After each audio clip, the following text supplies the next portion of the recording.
नमस्कार साथियों, जुमाक्सा चैनल में आपका स्वागत है। जैसा कि आप सभी ने सुना होगा कि किसी भी देश का जो भविष्य है वो स्कूलों में तैयार होता है। तो इसी तरीके की एक रिपोर्ट आई है जो स्कूल एजुकेशन सिस्टम की जांच करती है।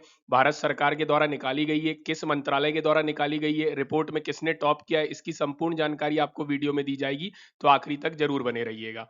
तो देखिए, मैंने जैसा आपको बताया कि द मिनिस्ट्री ऑफ एजुकेशन ने थर्सडे को रिलीज किया है परफॉर्मेंस ग्रेडिंग इंडेक्स। किस लिए निकाला है इंडेक्स? जैसा कि मैंने आपको बताया कि भारत में जो स्टेट है और यूनियन टेरिटरी है उनका एजुकेशन सिस्टम कैसा काम कर रहा है, किस राज्य का या किस यूटी का एजुकेशन सिस्टम सबसे अच्छे तरीके से कार्य कर रहा है और किसके एजुकेशन सिस्टम में सुधार करने की आवश्यकता है। तो ये जो परफॉर्मेंस ग्रेडिंग इंडेक्स है इस सब की जानकारी आपको प्रदान करता है। तो अभी 2020-21 का परफॉर्मेंस ग्रेडिंग इंडेक्स निकाला गया है। इसका ऑब्जेक्टिव क्या है? तो जैसा मैंने आपको बताया, the objective of PGI is to promote evidence based policy making and highlight course correction to ensure quality education for all. ऐसा कहना है मिनिस्ट्री ऑफ एजुकेशन का।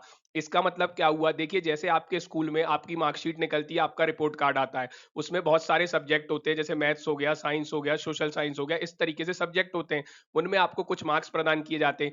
इसी तरीके से इस इंडेक्स में भी बहुत सारे इंडिकेटर्स होते हैं जिनके बारे में मैं आपको आगे बताऊंगा। उन इंडिकेटर के आधार पर हर राज्य का, हर यूटी के क्या मार्क्स निकल कर आते हैं और फिर ये पता चलता है कि किसी भी स्टेट या यूटी में कहाँ पे एजुकेशन सिस्टम में लैग कर रहा है या कहाँ में खामी है, जिनको सुधार करने की आवश्यकता है। और जिनका एजुकेशन सिस्टम, जैसे फॉर एग्जांपल आपके क्लास में कोई टॉप करता था तो आप जो है उससे सीखने की कोशिश करते थे। उसी तरीके से यदि कोई स्टेट ने टॉप किया है तो उनके एजुकेशन सिस्टम में क्या खासियत है उसको आप ग्रहण कर सकते हैं। तो ओवरऑल आपको क्या करना है? एंश्योर करना है क्वालिटी एजुकेशन फॉर ऑल। इससे क्या होगा? इससे भारत के भविष्य का निर्माण होगा।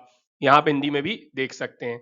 अब अपन बात करते हैं कि जो इंडिया का एजुकेशन सिस्टम है उससे रिलेटेड कुछ डेटा है जो कि आपको जानकारी होना जरूरी है। तो जैसा कि आपको मालूम होगा, जो इंडिया का education system is one of the largest in the world है। करीब 15 लाख अपने यहाँ स्कूल है, 95 लाख टीचर्स हैं और 26 करोड़ के आसपास अपने यहाँ स्टूडेंट्स हैं, और वो भी बहुत सारे सोशियो इकोनॉमिक बैकग्राउंड के स्टूडेंट जो स्कूलों में जाते हैं।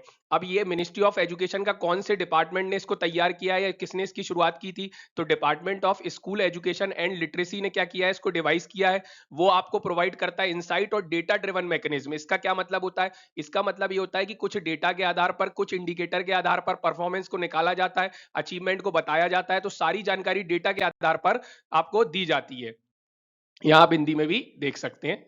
अब अपन बात करते हैं जो पीजीआई है 2020-21 का, उसमें कैसे कैसे मार्किंग होती है, कौन कौन से ग्रेड होते हैं, हाईएस्ट अचीवेबल ग्रेड लाने के लिए कितने मार्क्स लाने पड़ते हैं, लोएस्ट ग्रेड कौन सा होता है, इसकी संपूर्ण जानकारी आपको यहाँ पे दी जाएगी। तो देखिए, पीजीआई 2020-21 में 10 ग्रेड होते हैं। हाईएस्ट अचीवेबल ग्रेड होता है लेवल 1। तो लेवल लेवल 10 सबसे नीचे का हो गया, लेवल 1 सबसे ऊपर का हो गया। लेवल 1 में यदि किसी स्टेट को आना है, यूनियन टेरिटरी को आना है, तो उनको 1000 पॉइंट्स में से 950 पॉइंट से ज्यादा लाने पड़ते हैं, तब उनको लेवल 1 में रखा जाता है। और यदि आपको लेवल 10 में रहना है तो उसके लिए आपका स्कोर क्या होना चाहिए? 551 से बिलो होना चाहिए।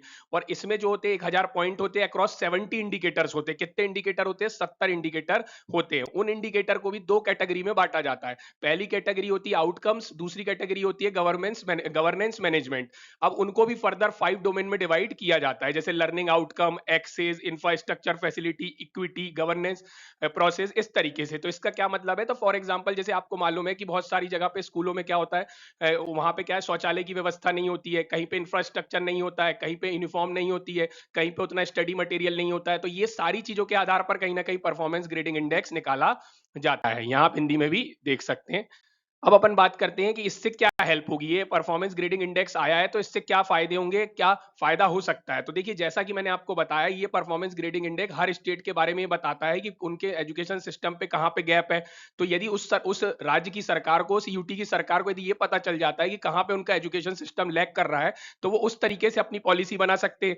वो अपने एरिया को प्रायोरिटाइज कर सकते हैं और फिर इंटरवेन करके कहीं ना कहीं अच्छा एजुकेशन सिस्टम सबको प्रोवाइड कर सकते हैं हर लेवल पे। तो ये इसकी पहली खासियत हो गई, है ना। तो आप यहाँ हिंदी में भी देख सकते हैं।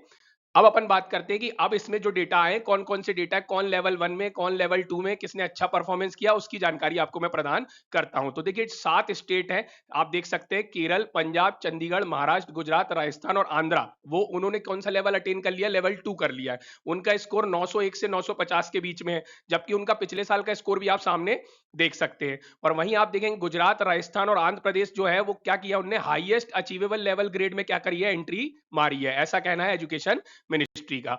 तो आई होप आपको यहाँ हिंदी में भी आप देख सकते हैं। आई होप आपको समझ आया होगा परफॉर्मेंस ग्रेडिंग इंडेक्स क्या होता है। आपको मालूम है किसी भी देश का भविष्य स्कूल से तैयार होता है, तो जैसे आपकी मार्कशीट आती है उस तरीके से स्टेट और यूटी का इंडेक्स आता है, और इसके माध्यम से कहीं ना कहीं अपने एजुकेशन सिस्टम को बेहतर करके अच्छे समाज का, अच्छे देश का और अच्छे भविष्य का निर्माण किया जा सकता है। आपको कांटेक्ट करना है तो हमारी डिटेल है।